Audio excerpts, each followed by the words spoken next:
In this week's video, I'm going to be telling you everything you need to know about piercing rejection. Things that you can do to help prevent a piercing getting rejected and what to do if you do get a rejected piercing. The first thing you need to know is the difference between a piercing infection and a piercing rejection. An infected piercing can easily be treated, but a rejected piercing cannot. An infected piercing will usually be a really dark red to a purple color, and it will be painful to the touch, and generally there might be some pus coming out. And with a rejected piercing, this is where it gets difficult because rejection and infection can look very, very similar. But with a rejected piercing, generally you will know that it's getting rejected if you're constantly cleaning it twice, maybe 3 times a day, and it's just not healing.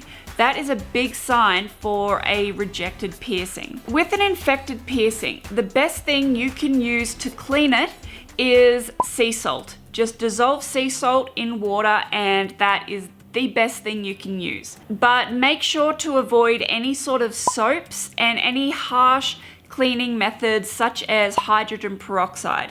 Hydrogen peroxide with an infected piercing will make it worse. Antibacterial soaps and ointments are used to treat open wounds, which will promote the skin to heal together. And that is what you want a piercing to do, but you want the piercing to heal around the jewelry. You don't want it to heal together. When you get a new piercing, clean it at least twice a day and no more than 3 times a day. By cleaning it more than 3 times a day, you are getting rid of your body's natural healing process for the piercing, which can heighten the risk of your piercing getting rejected or the piercing getting infected, because you're taking away the natural bacteria that your body needs to heal that piercing. And this is where hydrogen peroxide is an extremely bad idea to clean a piercing, because hydrogen peroxide is basically burning off any sort of germs and any sort of bacteria around a piercing.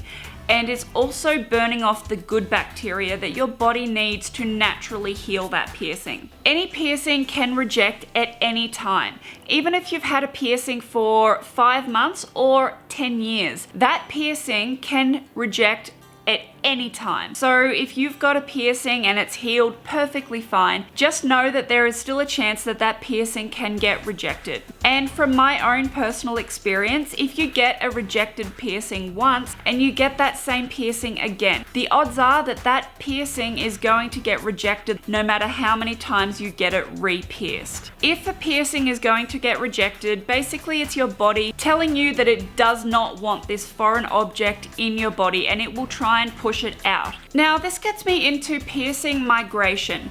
The difference between piercing migration and rejection is that a migration is a very gradual process. It's very common with belly button piercings and other surface piercings such as eyebrow piercings. And this happens when the jewelry will slowly start to push its way out of the skin. It doesn't always come all the way out, but if you were to get your belly button pierced, it might look completely normal when you get it done, but after it's healed, or even while it's healing, you might notice that the jewelry is starting to get bigger while the skin around it is starting to get smaller. This is completely normal. But as long as the skin isn't a really, really funny color, and as long as there's no pus coming out and it's not painful to the touch, there is nothing you need to worry about. This is just migration. All you need to do is just change the jewelry to a shorter bar. When an infected piercing starts to migrate, you will know the difference between rejection and migration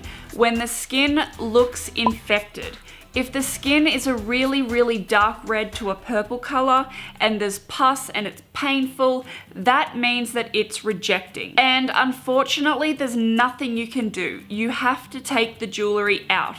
And generally, it's not advised to take out jewelry when a piercing is infected, because that will trap the infection inside the skin. There's not much you can do to prevent a piercing getting rejected, but there are a few things that can help.